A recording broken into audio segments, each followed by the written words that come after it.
जी, मेरा नाम वेद प्रकाश है और वर्तमान समय में मैं ई रिक्शा चला के अपना गुजारा करता हूँ।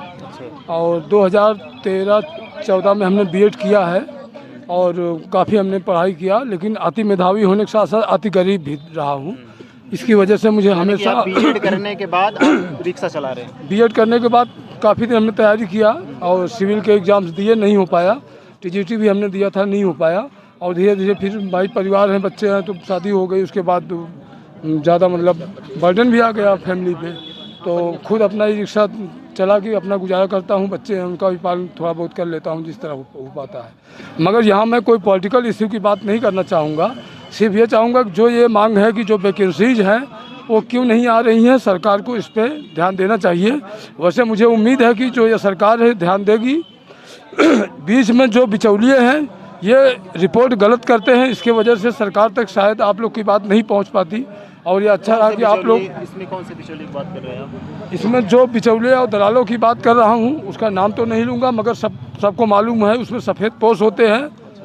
ठीक है, जो प्रयागराज के पहले के सफ़ेद पोश थे बहुत सारे लोगों ने खोखला कर दिया शिक्षा विभाग को। इस पर हमारी सरकार यानी वर्तमान जो योगी जी है ये अच्छी तरह से कार्य कर रही हैं। मगर जो बीच में सरकारी ऑफिसर्स हैं, जो बीच में ब्लॉक जैसे कि जिस स्तर से होता है जहाँ का एक सेकंड मैं आपको रोकना चाहूँगा। जी। अभी आपने बिचौलियों की बात की है। जी। तो मैं आपसे ये पूछना चाहता हूँ कि जो एक्स हैंडल पे जो ट्वीट किया गया वो जो है शिक्षा विभाग की तरफ से किया गया, यानी कि जो आपका ये चयन बोर्ड है इसकी तरफ से किया गया। तो उसमें बिचौलिया कौन है? क्योंकि वो एक जिम्मेदार हाँ। ये बिचौलिए वो करप्ट और लालची है। ये बिचौलिए, ये आपने सही क्वेश्चन किया। मैंने अंग्रेजी साहित्य से इलाहाबाद विश्वविद्यालय से एमए किया है 2009 में।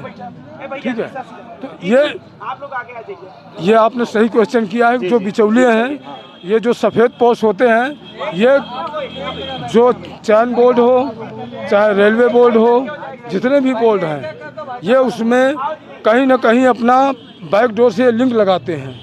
इस लिंक को तोड़ने के लिए हमारी सरकार लगातार कार्य कर रही है। वर्तमान सरकार लगातार कार्य कर रही है। इस चीज़ को सरकार को ध्यान में देना चाहिए कि सरकार ध्यान दे रही है। क्योंकि आज प्रयागराज में माननीय मुख्यमंत्री जी आए हुए हैं जी, तो उनके सानिध्य में ये चीज़ें पहुंच चुकी हैं। क्योंकि तमाम जो नेशनल मीडिया है इसकी रिपोर्टिंग वहां तक पहुंचा चुका हूं। ठीक है, इसमें डरने कोई बात नहीं। मगर हमारी ही सरकार में कुछ करप्ट लोग भी हैं। मैं किसी का नाम नहीं लूँगा, चाहे वो इस सरकार की हो चाहे जिस सरकार की। अब आगे क्या होना चाहिए? अब आगे और छात्र क्या करें यहाँ पर? छात्र मैं भी रहा हूँ, इसलिए दुख हुआ मुझे, इसलिए मैं आया। ठीक है, क्योंकि हमारा भी जीवन करियर काफ़ी लॉस हो गया। ठीक है, तो बहुत सालों तक हमने झाड़ू लगा के अपना जीवन यापन किया। रेलवे विभाग में संघर्ष में आपका जीवन रहा। और जब पढ़ाई करता रहा उस समय स्टूडेंट टाइम में भी मैं यहाँ पे इलाहाबाद में जॉब करता रहा हूँ। किसी तरह अपना पालन किया। जो बिचौलिए हैं ये लोग उस लिंक को रोक देते हैं, मतलब गलत रिपोर्टिंग। आप ऐसे समझिए जैसे गांव में होता है कि प्रधान जिसको चाहेगा, अभी किसी को जानना हुआ कि एक घर में कितने मेंबर हैं, तो जो सेक्रेटरी जाते हैं प्रधान के यहाँ, वो गांव घर नहीं जाएंगे। ये पूरा करने दीजिए, ये आप कंसेप्ट मुझे क्लियर करने दीजिए। इस पर सरकार के पास तक ये फोकस पहुँचना जरूरी है। ठीक है। जैसे कि वहाँ मान लो किसी घर जाना है तो घर नहीं जाते, एक जगह आके बैठ गए और वहाँ से सबको बुलवाएंगे कि जाओ उनके यहाँ कितने मेंबर थे। जिसका चाहेंगे उसकी रिपोर्टिंग करेंगे। जिसका चाहेंगे कच्चा घर है कच्चा कर देंगे, जिसका चाहेंगे पक्का कर देंगे। ये वो बिचौलिए हैं जो सरकार को या जो सरकार के कर्मचारी हैं, चाहे जिस पार्टी के हों। मैं किसी पार्टी का नाम नहीं लेना चाहूँगा क्योंकि मैं आप समझ रहे हैं, तो उसमें ये लोग जो है ये कार्य करते हैं। समझ गए? हाँ। अब छात्र जीवन पे माननीय योगी जी और माननीय जो भी शिक्षा मंत्री हुए हैं, जो लोग अब हुए हैं, कार्य तो इस सरकार ने काफ़ी कुछ किया है।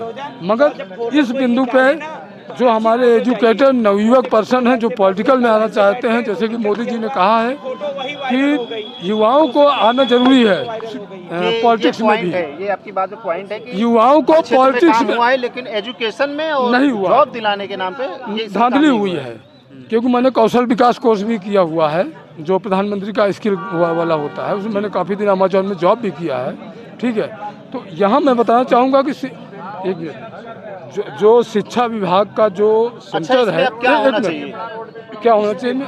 हाँ, इस पे ही बोला क्या हूँ। होना चाहिए इस पे? इसमें ये होना चाहिए कि सरकार को जल्दी से जल्दी जो छात्रों का जो समस्या है, समस्या का मतलब कि उनकी जो वैकेंसीज हैं, हर विभाग की वैकेंसीज को पूरे पारदर्शिता के साथ, ध्यान दीजिए मैं क्या कहना चाहूँगा, आई वुड लाइक टू से कि पारदर्शिता के साथ वैकेंसीज की जाए, ठीक है। और जहाँ जहाँ करप्ट अधिकारी मिले, चाहे जिस बिरादरी के हों, चाहे जिस जात के हों, चाहे जितने पावरफुल हों, उनको तुरंत डिबार करके उनका पूरा संपत्ति सील किया जाए, ये बढ़िया, तब जाके शिक्षा बढ़िया बात, होगा। आपने बढ़िया बात की। जय हिंद, जय भारत। बढ़िया बात। तो आप लोगों ने देखा कि किस तरह से इनकी बयानबाजी हुई है और बहुत बढ़िया सराहनीय जो है इनकी जो वक्तव्य अभी भैया ने बोला है, बहुत ही सराहनीय और बहुत बढ़िया है। चलिए आगे भी बातचीत करने का प्रयास रखते हैं। धन्यवाद।